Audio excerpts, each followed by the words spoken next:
Yo, what's up guys? Been experimenting on here for League Start and I think I found my League Starter. I'm gonna show you guys what I got working with. Enjoy.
So yeah, a little laggy, but as you can see the build I've made to be kinda lag proof, because I knew my internet was bad here, where I live now. The point of this build was quick farming and to be able to clear all content. I have confirmed that it can do all that. I've just been finishing up some last few things, but it's been solid. I know the life seems really low, but the defense is there. Freezing all enemies everywhere kinda helps with that. But there's a bit more life than it looks right now because of life remnants. This build is a bit of a mix of a Bloodmage with the Disciple Varashta, and the way I achieve that is by using the Covenant and Wrathpith Globe with the Seed of Cataclysm, so we're crit stacking like crazy. And we're also getting a ton of freeze and ailment stuff here in our passive tree. So like this, got this up here, which is really good for spark. So we get skill effect duration per freeze up to 40%. That's really strong. And then you got stuff like this for crit. Your jewels, you're gonna want things like these. The mana and life on kill are probably the most important stuff. You're gonna want one with meta skills gain increased energy and put it somewhere where you get 2. at least. The build passive tree is mainly just freeze and ailment chance, meta skill stuff, these right here, and crit. For our unique jewels, we're using a Heart of the Well like this. It's pretty decent. Here's our other jewel. And our last jewel just lets us get passives near Eldritch Battery, which yes, we're near, but I didn't want to get all these extra passives to get these. So we're getting Controlling Magic, Arcane Intensity, and Drenched. These just seemed like the best in slot for me. I'm probably also gonna pick up Dreamcatcher, but we'll see. Oh yeah, and I was also thinking of getting Raw Mana, since that looks like 1,000 extra damage as well. But we're already level 95, so I'm not sure how that's gonna work out. Now I know you saw a lot of uniques and you're probably thinking, where's all the defense? We're capped on res, a bit over capped, but not by much. I don't really notice curses or penetrate. As you saw, I run maps with pretty much anything, I don't really care. So I'll do minus max player res, curses, everything. Sometimes you will die, that can happen, but this will be the perfect farmer for me personally. So I'm gonna be running this for my league starter, so that I can farm up a ton of currency like this. See all that? I have 100 div now. That's probably the most currency I've seen on an account on PoE. I usually spend it all very quickly. Weapon, you're gonna want a Roaring Staff. You're gonna need the +1 level of all skills rune. And I personally recommend extra fire and lightning damage instead of cold, because we're already converting all extra damage to cold for spark alone. And that would allow us to pick up elemental equilibrium so that we can get fire and cold infusions, because Comet would be getting fire. It's weird. It would boost our damage a lot if we could get that. But we also would like to get a +8 level of lightning skills. Not mandatory.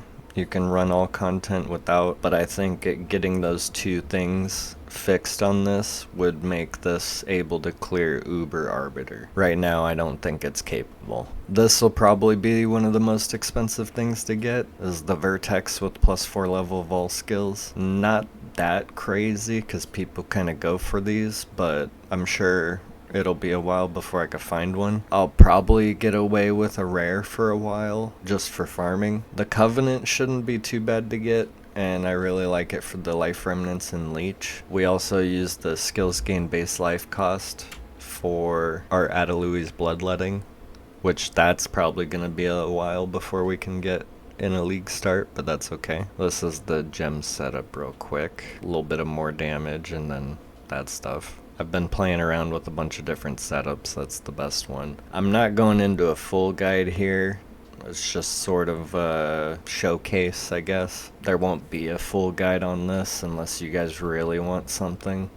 And that'll be coming next league when things change and I can see how things work for this. You know, we use Frostbomb to get exposure, we use Elemental Weakness to get Arbiter's Ignition, giving us Elemental Archon, and we also reduce resistances by 70%. I know we already get hits ignore non-negative resistances, but that helps for clearing and stuff like that, whereas the 130, that's gonna be for bossing. We use Cast on Elemental Ailment, and we're gonna need Comet, Boundless Energy, Energy Retention, Spell Cascade, and Dialla's Desire. That last one is the one I'm worried about. It's gonna be very expensive early on, and it's kind of mandatory to make this build really pop the way you see it do. It gives quality to both the Cast on Elemental Ailment, which gives us energy gain, but it gives quality to Comet as well, which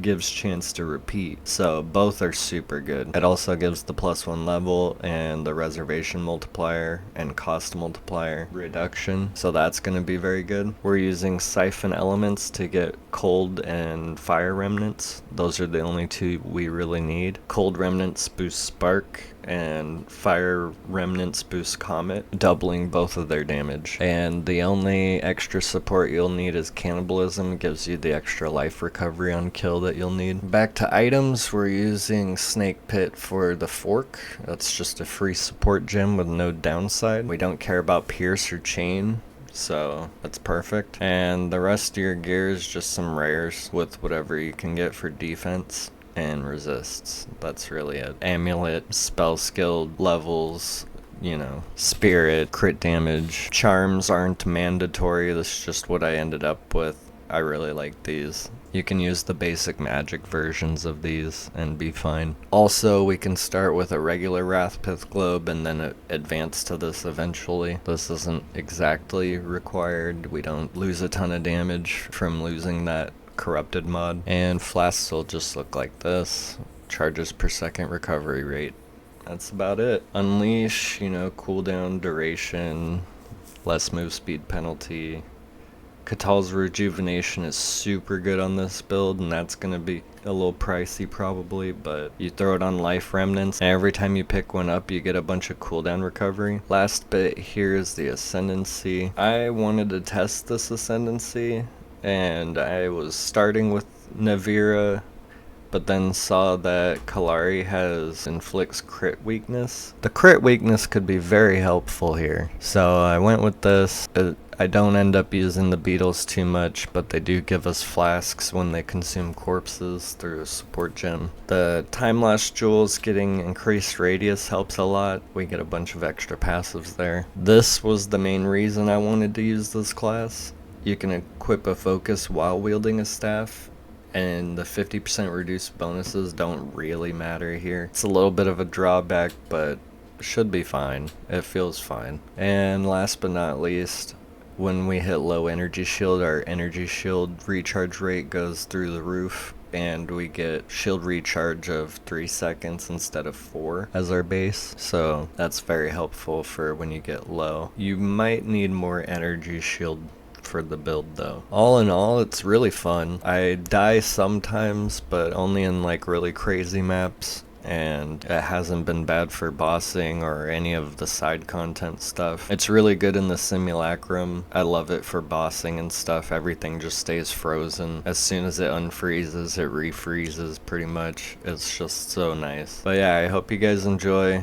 I hope I can make a pretty decent League start video with this. If I miss anything, leave a comment down in the comments below. Please subscribe, it would help out the channel a lot. Leave a like to boost the video, and I'll see you guys on League start, I think.